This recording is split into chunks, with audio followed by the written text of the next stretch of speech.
cerca de 20 anos, a África do Sul superou o apartheid, um regime odioso de segregação e discriminação racial que esmagava e humilhava a maioria negra. Sob a liderança de Nelson Mandela, conseguiu fazer o que parecia impossível, uma transição pacífica para uma democracia constitucional, multiétnica e multicultural. Hoje, o desafio é outro. É vencer a pesada herança de desigualdade social e falta de oportunidades deixada pelo apartheid. Gerar empregos, criar escolas, construir casas, levar saneamento, água e eletricidade a quem não tem, ou seja, garantir uma vida digna para todos. Sobre isso, nós vamos conversar com o presidente da África do Sul, Jacob Zuma, eleito em 2009. But I think the challenge to reconstruct a country, to build a nation, is more difficult than a challenge to fight and defeat. Os navegadores portugueses foram os primeiros europeus a chegar à região onde hoje existe a África do Sul. Em 1488, cruzaram o Cabo das Tormentas, que passou a se chamar então Cabo da Boa Esperança. Estava aberto o caminho marítimo para as Índias. A ocupação do território pelos europeus só começou um século e meio depois, quando colonos holandeses fundaram a cidade do Cabo e estabeleceram ali um entreposto comercial. Foi o começo de um processo de 300 anos de colonização que ignorou a sabedoria dos povos africanos. Ignorou sua cultura, sua tecnologia e seus conhecimentos da terra e do meio ambiente. A descoberta de diamantes e ouro no fim do século XIX atraiu imigrantes e despertou a cobiça das grandes potências da época, especialmente da Inglaterra. A África do Sul moderna começava, então, a ser desenhada.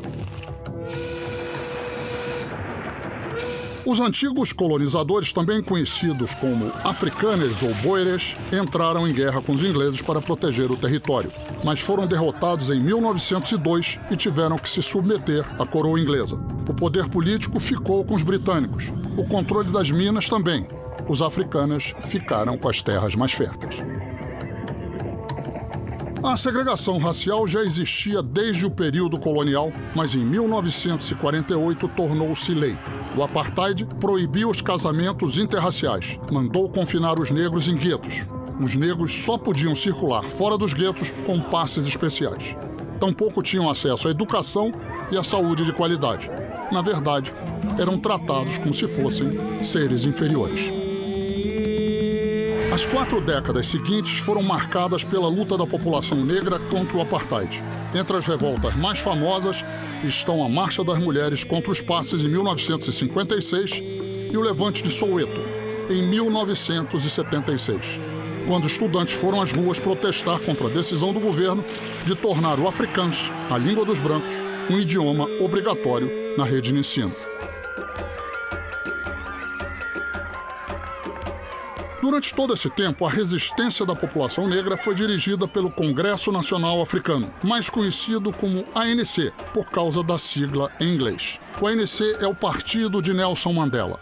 Madiba, como Mandela é carinhosamente chamado pelos sul-africanos, passou 27 anos preso e tornou-se, no mundo todo, um símbolo da luta contra a discriminação racial e pela liberdade. O apartheid provocou o isolamento internacional da África do Sul e abalou profundamente a economia do país. Sem alternativas, o governo da minoria branca teve que ceder. Depois de longas negociações, Mandela foi libertado em fevereiro de 1990. A próxima etapa foi o fim do regime racista em 1994, quando Mandela foi eleito o primeiro presidente negro da África do Sul, sob o lema Dignidade e Liberdade.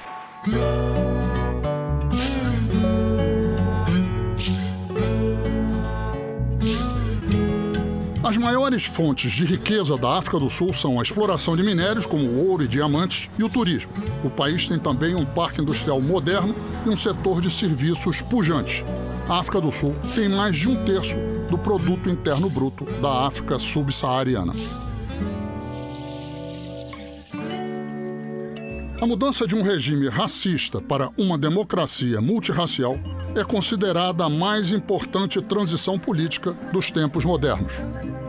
the environment and the climatic change that's taking place in terms of politics, in terms of economics, and all of that jazz. You know, certain opportunities that my parents didn't have, I find myself having. I'm studying in a tertiary institution and empowering myself, which my father didn't have the opportunity to do that. I generally will think that my life has to turn out better than it did for my father. Jacob Zuma é o terceiro presidente eleito depois do fim do apartheid. And government. Jacob Zuma, the President of the Republic of South Africa. O que foi mais difícil?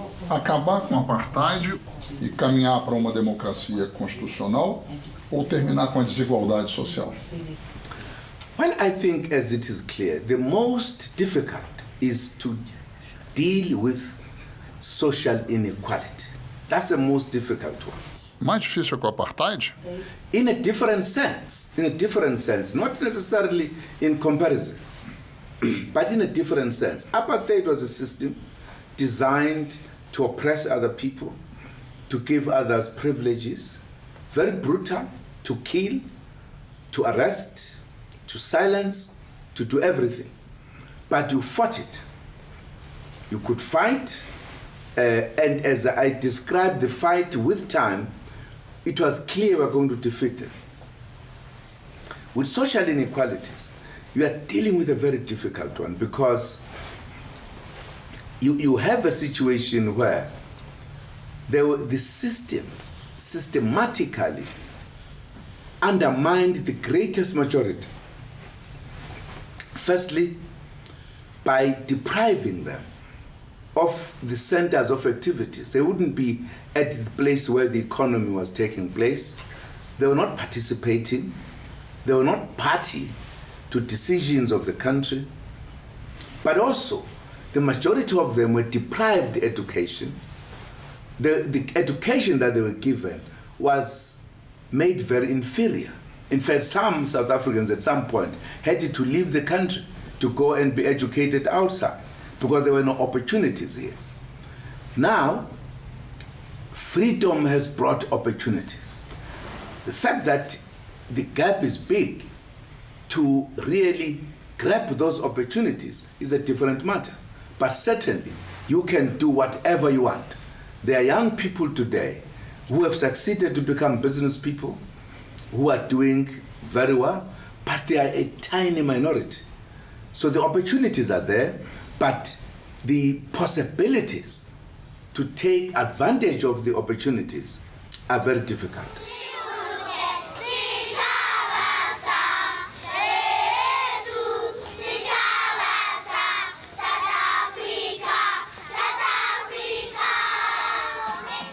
Durante o apartheid, as escolas frequentadas pelos negros só ofereciam formação para trabalhos de nível médio.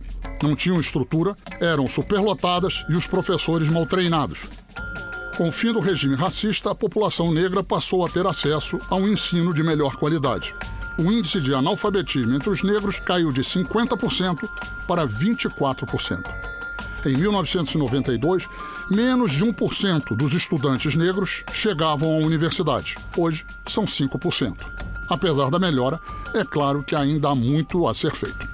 And in the course that I'm doing, which is Public Management and Governance, I'm currently doing 4 subjects, which is Public Management and Governance, Politics, Development Studies, and Information Management. We are living a post-apartheid era. Things have actually improved. There's a lot of development, a lot of foreign interest in the country. There's a lot of investment, which by all that's taking place, it provides improvements, it provides employment. It actually provides a better future for the young generation of South Africa. We have a lot of people available, but they're not necessarily highly skilled. So we spend a lot of time to make sure that they are very strong and very good at what they do. O sistema de saúde sul-africano é considerado o melhor do continente. Desde 1994, 500 postos de saúde foram construídos. É um dado positivo, mas não resolve o grande problema da saúde pública do país. A África do Sul lidera o ranking mundial de pessoas infectadas pelo vírus da AIDS. São 5.600.000 pessoas. 17% da população adulta convive com o HIV. Em 2009, 310 mil pessoas morreram em decorrência da doença. O Programa de Reconstrução Nacional implantado pelo governo construiu quase 3 milhões de casas para a população de baixa renda nos últimos 20 anos. 90% dessas residências têm acesso à água. A criação de empregos é o principal desafio do governo sul-africano. A taxa de desemprego hoje é de 25%. Entre os jovens, a situação é ainda pior. Metade deles não tem trabalho. Qual que o senhor diria que é a maior demanda dos jovens? Emprego, estudo, o que é? Jobs. Jobs is a major one. Because even those who get educated, because of the distorted structure of economy historically, it's very difficult to get jobs. That's the biggest demand, that's the biggest challenge that faces the youth, that faces the country. There are a percentage of the unemployed which is unemployable, but they're not skilled. So the burden is even bigger. However, we are working a number of programs to address the issue, including creating conditions for investment. Depois de séculos de colonialismo, de décadas de guerras civis, guerras, a África está vivendo um bom momento nos últimos 15, 20 anos. É um momento de paz relativa, há problemas, mas de um modo geral de paz, de democracia, de crescimento econômico. O senhor acha que esse tempo novo veio para ficar ou pode haver retrocesso? I think Africa is out of the woods. Africa had an unfortunate situation, historically speaking.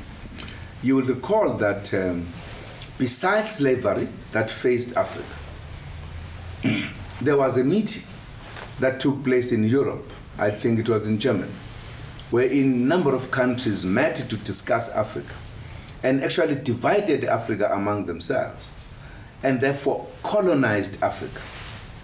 And Africa therefore went through that painful period. But Africa had to fight for its liberation, for decolonization, etc. But when that happened, the world was divided into two blocks, the West and the East. There was Cold War. So as countries were being freed, they were being freed into this world that is divided. They either were under the influence of the West or influence of the East. So with the end of the Cold War, I think for the first time, Africa could stand on its own and begin to take charge of itself. That's a process I think we've come to engage in. And therefore we're able, although old influences don't want to go away, but at least the pressure is better than what it used to be. We can now meet in the AU, take decisions that we can ourselves implement. And therefore the democracy that has come into Africa can no longer go back. A África do Sul é a maior economia do continente e desempenha um importante papel econômico e político no cenário global. Desde 2011, o país faz parte do BRICS, sigla do Grupo de Economias Emergentes formado também pelo Brasil, pela Rússia, pela Índia e pela China. I think BRICS is one of the most important groupings that has emerged. Important in many ways. Firstly, the world is changing. I think the old economies are not going to grow very fast. I think they've reached the level where they're no longer going to grow very fast. They are also trapped into old rules and regulations. There is emerging economies that are growing very fast. And they are not small economies. You know, because of the false systems, old economies, even small countries became very rich. We are dealing with very huge countries and therefore coming with very huge economic bloc in the developing world. That's a reality, you can no longer wish it away. Now, the countries that are part of BRICS have very important characteristics that when put together, they actually form a huge percentage of the world's population. And yet they are growing, they've got the markets, they've got everything you can think of. Their coming together forms a very powerful bloc. I think it is good news for the world because we've got people who are looking at the economic growth, the global relations differently than people who have legacies of different types. We are looking at countries who have no attitude towards one another, who are looking at one another as partners, but they also have the resources and possibilities, and I think, and also a lot of political clarity and a belief in the majority of these countries to a democratic processes. I think a very important voice is emerging. These countries can take decisions, they can implement decisions that can influence the political and economical landscape. So to me, it is an important bloc that begins to counter the dominant view that has been there for centuries, that was never countered before. Part of the issues we are dealing with, for an example, is the transformation of international institutions. Because you cannot have the bloc or blocks that have economies that are no longer fast growing, who are taking decisions financially about what happens. It is clear now you need the voice of the emerging economies. I think BRICS is an important development for not just for the countries that are in BRICS, but for the global situation as a whole.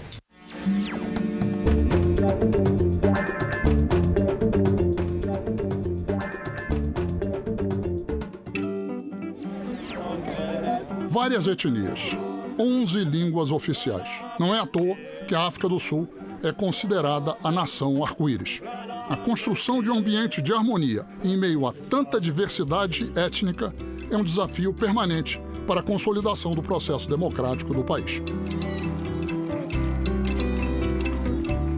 Os Zulus do presidente Jacob Zuma e os Xhosas de Nelson Mandela são as etnias mais numerosas do país e tiveram um papel fundamental na luta contra o regime racista. O senhor veio de uma família pobre, o seu pai morreu quando o senhor tinha 4 anos de idade, a sua mãe foi empregada doméstica. O senhor algum dia pensou que podia chegar a presidente da África do Sul? No, not at all. I never thought I would ever be the president of South Africa at my young age. This is when perhaps I was not necessarily politically conscious, but again, at fairly young age, but not so small, I got influence in politics, and later in my youth joined politics, and I really became an active somebody, but never thought I would be the president, even perhaps even at the point when we were liberating ourselves. And after liberation, that thought had never crossed my mind. I'm just saying, it's not just when I was young, even when I was an adult, this was never an issue that crossed my mind. O senhor foi preso aos 21 anos de idade. Levou 10 anos preso em Robben Island. A prisão, às vezes, esmaga as pessoas, às vezes faz as pessoas crescerem. A sua experiência na prisão, como foi? To be arrested and to be taken away from the people is not a very pleasant experience. As a young activist who was a breadwinner in the family, I had to go to prison when I knew that my family that depended on me would remain really destitute. And I had taken a decision, they will see how to solve that problem.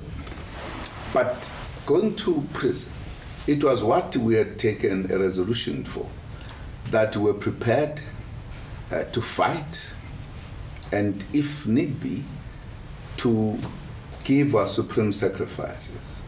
So if you went to prison, we knew that you went to prison for the right cause. But, of course, being in prison for such a period, much as it deprived us an opportunity to be free, but at the same time, we used prison to help to empower ourselves. Eu li algo que me impressionou, que o senhor, nos 10 anos que esteve preso em Robben Island, o senhor não recebeu uma visita. Como é que o senhor lidou com isso? Well, I never got a visit until I was convicted. When I was in Robben Island, we were of course allowed to write one letter in 6 months and receive one response. My feeling at the time was, if I said my mother should visit me, or one of my younger brothers or sisters, or friends, particularly my mother, whom I knew would very much like to see me, the time in the first instance was too little for a visit. And yet, the route or the trip to Robben Island would be very expensive, very long. I then said to my mother, if she's able to have some little money, she must look after my siblings rather than to come and see me, because she will actually waste what she would use in terms of their well-being. And I wrote the letter, therefore, to say, don't worry, I'll come out. A história do Congresso Nacional Africano, o ANC, se confunde com a história recente da África do Sul. Ele completou 100 anos em 2012. É o maior partido do país. Formou gerações de sul-africanos na luta contra o apartheid. Entre eles, 3 presidentes da República.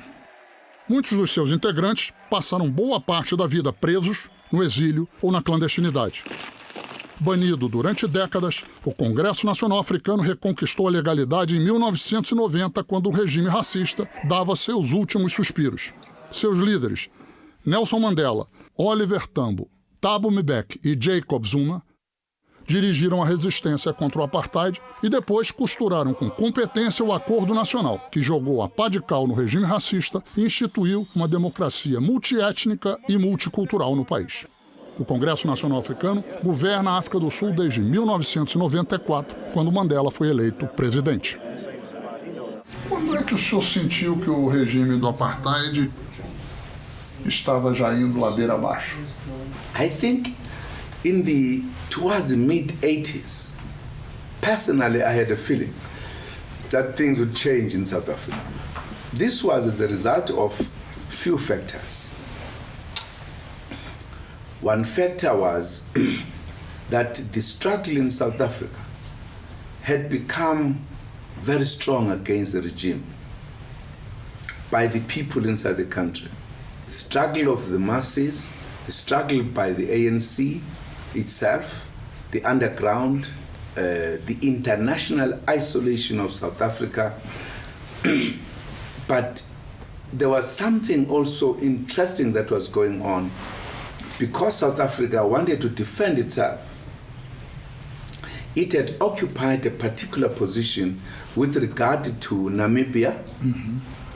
And because it wanted to defend Namibia, it had engaged itself in Angola. So it was fighting the MPLR, the Cubans, the support of the Soviets, etc. O processo de independência dos países africanos nas décadas de 60 e 70 logo foi contaminado pelo clima de Guerra Fria entre os Estados Unidos e a então União Soviética. Alegando que era necessário impedir que os comunistas controlassem o sul do continente, o regime racista da África do Sul passou a apoiar com homens e armas o grupo rebelde angolano UNITA, que combatia o governo. Em novembro de 1975, na véspera da independência de Angola, o exército sul-africano invadiu o sul do país. E só não avançou sobre a capital, Luanda, porque Fidel Castro enviou 30 mil soldados cubanos e artilharia antiaérea para conter as tropas invasoras. At some point, there was a battle that was fought, which is very famous. It's called the Battle of Quito Cunaval, which really indicated that the military might of the apartheid regime was no longer a superior force in the region. You could therefore count that in itself, without other factors, just the factors I've counted.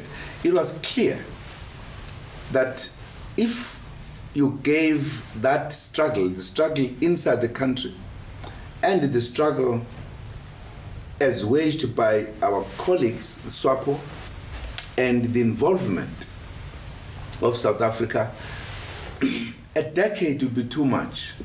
We would be able to march to Cape Town. And that was my understanding purely from those kind of engagement. But added to that was a factor of the collapse of the socialist bloc. That quickened the process. Once socialism changed, I was very clear, and I remember discussing with my comrades and colleagues in Mozambique, and I was saying to them, in a matter of 5 years, we are likely to be in South Africa. If things are complicated, a decade will be long enough. So, mid-80s, it was very clear in my analysis that the days for apartheid were numbered. So I did have that, and I did feel, indeed, it will come. Part of the reason is because apartheid had used the communist bogey to mobilize support from the Western countries. With the collapse of the socialist countries, that excuse did not exist. And therefore they would find it very difficult to say, help us to fight ANC, because if it comes, it would bring communists. That was gone. And therefore, putting all of these factors together, it was clear to me it was a matter of time. Qual o legado que Nelson Mandela deixa para a África? First, I think he would leave a legacy of a leader who was very consistent in his beliefs. The beliefs that were anchored in the ANC policies. A very brave leader who was prepared to sacrifice, and he said so. When he was confronted with life and death, that for the beliefs that he believes in, together with this organization, he was prepared to die. A man who was not bitter, even when he had been in prison for decades. The man who led the struggle, a very complicated struggle, and succeeded to finally defeat the apartheid. The man who was always clear in his ideas, with clarity, clear articulation of his ideas. So a real leader of rare caliber, as Mandela. He's not the only one. The men in the ANC were as good as he was. He himself would tell you that there were leaders who were better than him. Oliver Tambo, like Albert Luthuli, among others, like Moses Kotane, who never even became president, that Mandela himself drew inspiration from. So he would leave that legacy that he never disappointed the ANC from his youth to his adult age. He always undertook the task given to him. Very, very unique man who became the volunteer-in-chief when the volunteers of the ANC were defying the unjust laws. Very outspoken. The man who led the underground, the first commander of the military wing of the ANC, but the negotiator, the peacemaker. These combinations you can only find in the leader of the ANC. One of the two ANC leaders who was awarded the Nobel Peace Prize. So he would leave a very good legacy for the continent.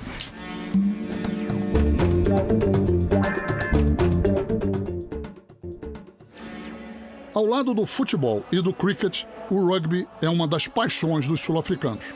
Durante muito tempo, o rugby foi rejeitado pela maioria negra. Isso durou até 1995, quando Mandela apelou a todos os sul-africanos para que apoiassem a seleção. A África do Sul venceu o campeonato mundial e o rugby ajudou a escrever um capítulo importante na história da democracia sul-africana. O mundo se espantou muito com o fato de que o Congresso Nacional Africano e o povo da África do Sul, tendo sido submetido a um regime tão odioso como o apartheid, tenha tido a maturidade de abrir negociações com o regime do apartheid e promover uma transição relativamente pacífica para um regime constitucional. Os senhores pensavam que essa seria uma via possível ou os senhores mesmos foram surpreendidos pelos acontecimentos? Always, from the beginning, from the time the ANC was established, said we wanted a peaceful kind of resolution of our problem. That was uppermost in our struggle. In fact, I remember in the course of our stay in prison, I think it was around 1969, if I remember very well, President Mandela wrote a letter to the Minister of Justice from prison when the regime was talking to other heads of states in the continent about the problem in South Africa. He actually wrote a letter to say, why do you talk to the leaders outside of the country? Here we are. We can avoid the calamity in this country. We need to talk. We need to fix the situation.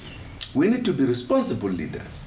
And he said, I'm not writing this letter because I feel the pain of prison. I'm writing it from a responsible position as a leader in this country, that we must avoid the calamity in the country. I think that goes a long way to show how much the ANC was very clear of what we're doing.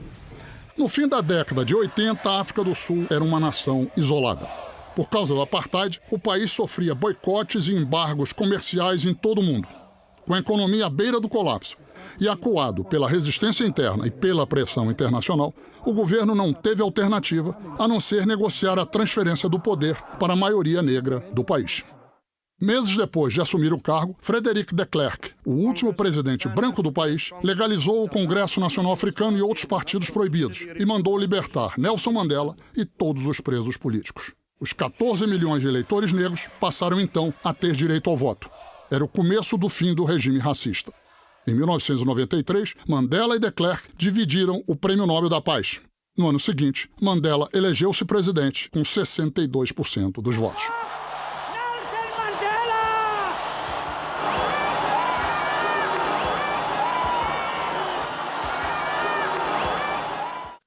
One of the important points as well was the agenda of those talks, more than anything. Many that I've observed, when they get into that discussion, they discuss the Constitution.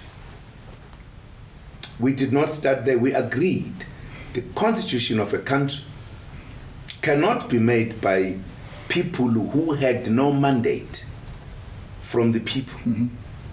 We needed a mandate, and therefore people who could negotiate a constitution will be the people who will be elected by the people. That we needed to solve the political issues.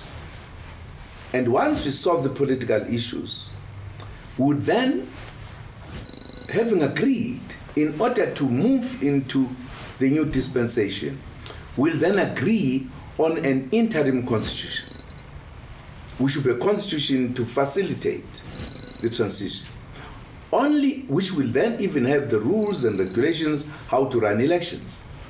Those people who will then be elected will be in parliament. They will then from time to time convene as an assembly to draw the constitution because they have the direct mandate from the people. Companheiros de luta e de exílio, Thabo Mbeki e Jacob Zuma combateram juntos o apartheid. Os dois ocuparam os cargos máximos na hierarquia do Congresso Nacional Africano e foram eleitos 2 vezes para comandar o país, em 1999 e 2004.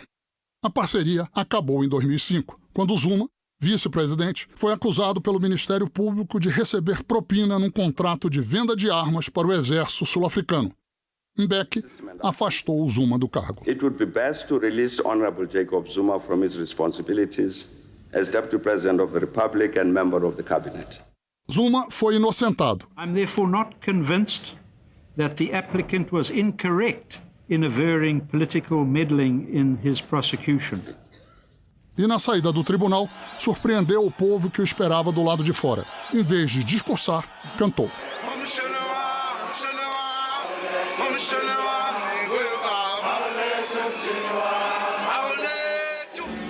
No dia que o judiciário desqualificou as acusações de corrupção contra o senhor, eu assisti uma cena na televisão que me impressionou muito.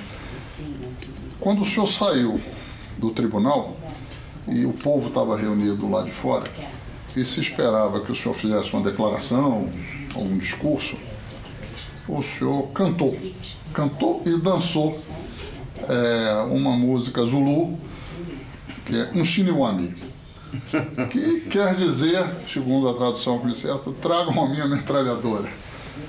O senhor acha que aquela sua canção valeu mais do que meu discurso naquele dia?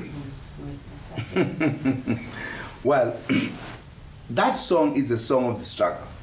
I have a problem with people who say it is saying now let us go to war. Not at all.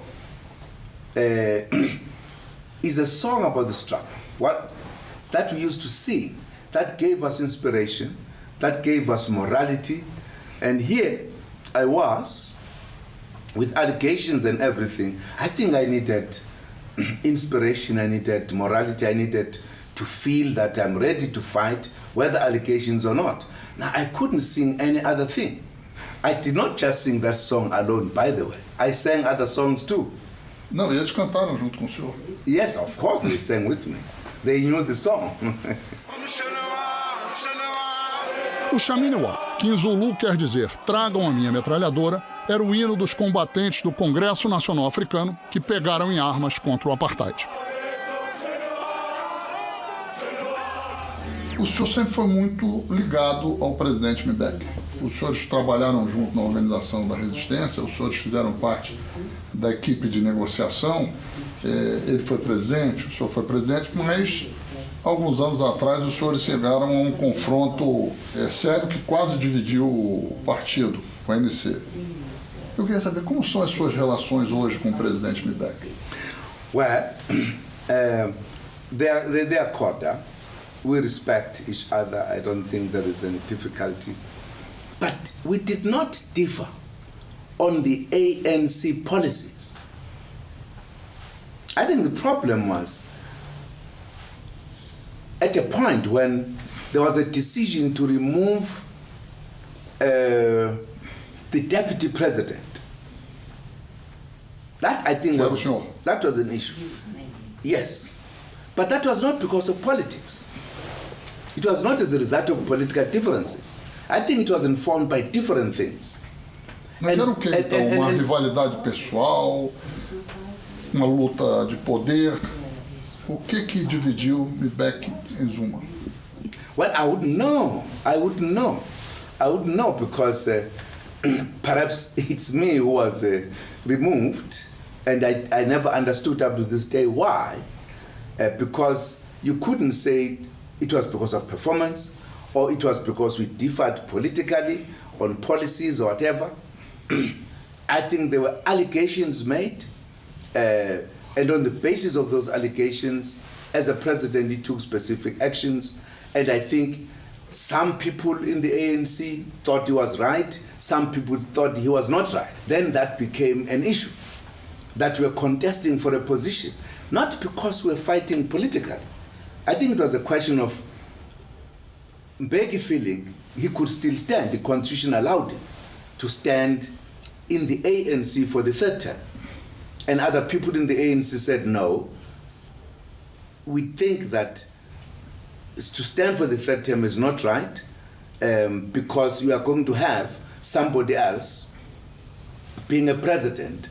If we have somebody else who's a president of the country, is not the president of the party, maybe that would cause problems. And that's what the contestation was, that just in terms of those issues.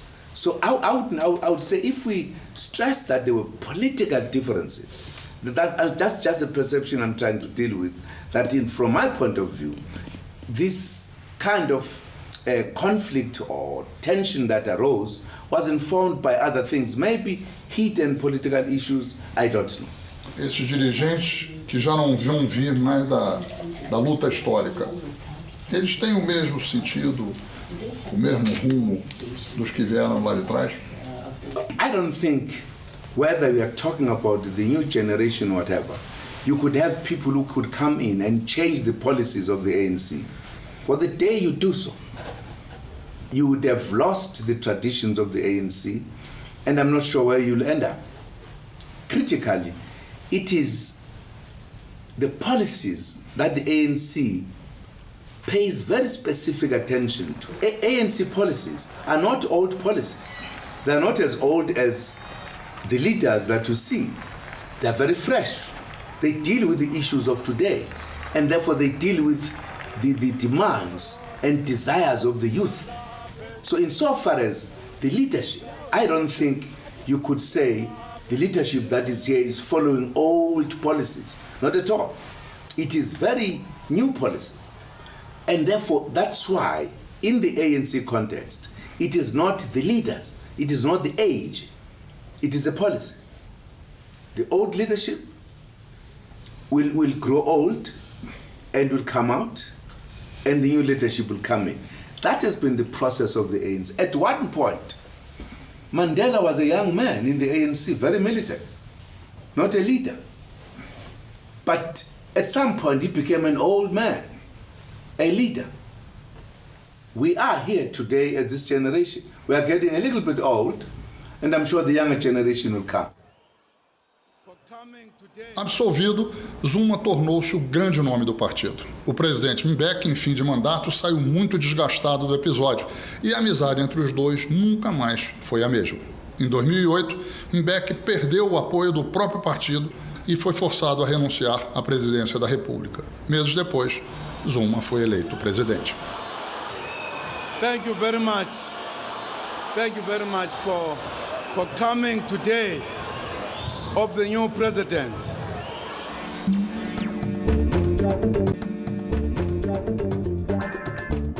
No tempo do apartheid, Soweto era uma área fechada. Quem quisesse entrar ou sair tinha de se identificar com o passe. Assim, a polícia controlava os habitantes do gueto. Hoje, Soweto é uma cidade aberta.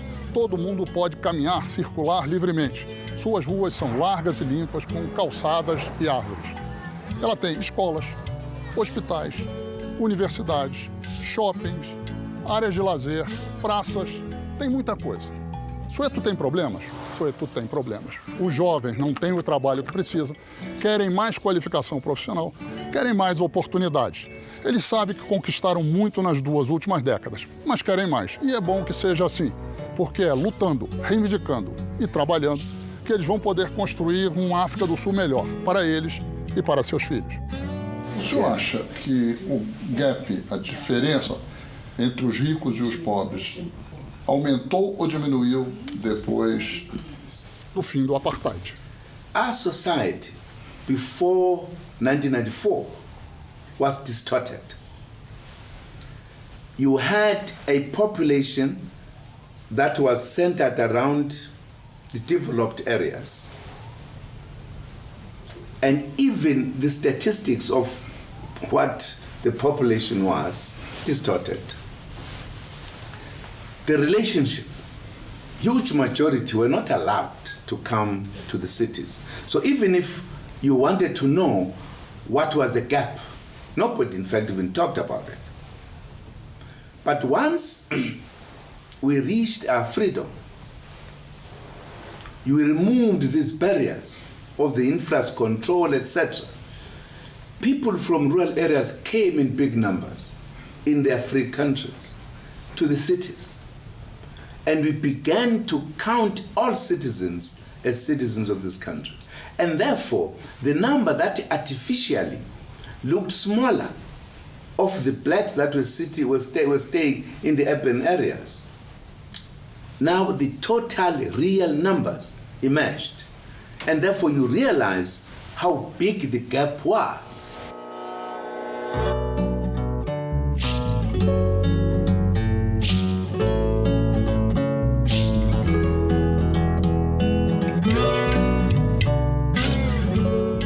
The country is democratic, yes, we are free, but the other race is still in bondage of being economically deprived. It is to us today that we should shout very high and say it is now time for economic freedom in our lifetime, because of we are not yet really free. There's only a few things that's actually make life not so easy anymore. Is the crime, number one, that everybody knows about. If they could just do something about the crime, then it's a lovely place to live in South Africa. Because in South Africa for so many years we were isolated from the rest of the world, but also from the rest of Africa. So the concept of anyone in South Africa going anywhere out of South Africa, they would say, are you going into Africa? Assuming that we're not part of Africa. I think slowly we're becoming part of Africa. And I think it's the more and more we show, visually and also through reporting, different parts of Africa to South Africa. Now, post-apartheid, we can mingle with white people, black people, coloreds, Indians, Chinese. We can do business with them. Not like before, but there's still that minority of group of white people who still think it's still in the apartheid times, but times have moved on. I think Africa is on a rise. Politically, I think we understand our unity better, but also economically, we are actually doing better than any other time before. We are now forming integrated kind of regions economically. We are now encouraging intra-trade, which in the past was not there. It was done with the former mother countries. We are working on a huge program of the infrastructure in the continent. Integrated one. So we are actually moving forward. I don't think we'll ever go back. We have reduced the tensions and pockets of tensions in the continent. And we've got machineries dealing with that. So I think Africa is out of the woods. We are moving forward. Like a panic mechanic, flowing on satanic. People give me papa kamoroho. Kijakalitsoho, my name is Achie. Achibutelezi, I'm the king of Mahlati. Nawe uyazazi bengi bone ushos nega bamu washa bamu nega. Ngisati nyamochela, angchela ngo Amanda, otlala edlamini, udla emini, udraviti ya tora enepele uyatura Soweto. Kulang pumakona Soweto. It's where I come from, Soweto. Kulang pumakona Soweto. It's like a panic mechanic, flowing on Titanic. People give me papa kamoroho. Kijakalitsoho, my name is Achie. Achibutelezi, I'm the king of Matla. Soweto, Kulang pumakona Soweto. It's where I come from, Soweto. Kulang pumakona Soweto. Kulang pumakona is like a life orientation, it's like a paraffin. Fanano yovuga kseni uyoku pepchanin. Minang pume villa gaza street ya mangeting shayikon. Ubabu Mandela, mangeting shayikon. Desmond Tutu, mangeting shayikona, ubaba wetu, umamu Afrika, Winnie Mandela, mangeting shayikona, usakumuze, mangeting shayikona, unambita, ungangtati kancane, mangculela belunge, ngoba wazi ukuthi sasala mingiphathele Soweto, kulang pumakona west, Soweto, kulang pumakona west, Soweto, kulang pumakona west.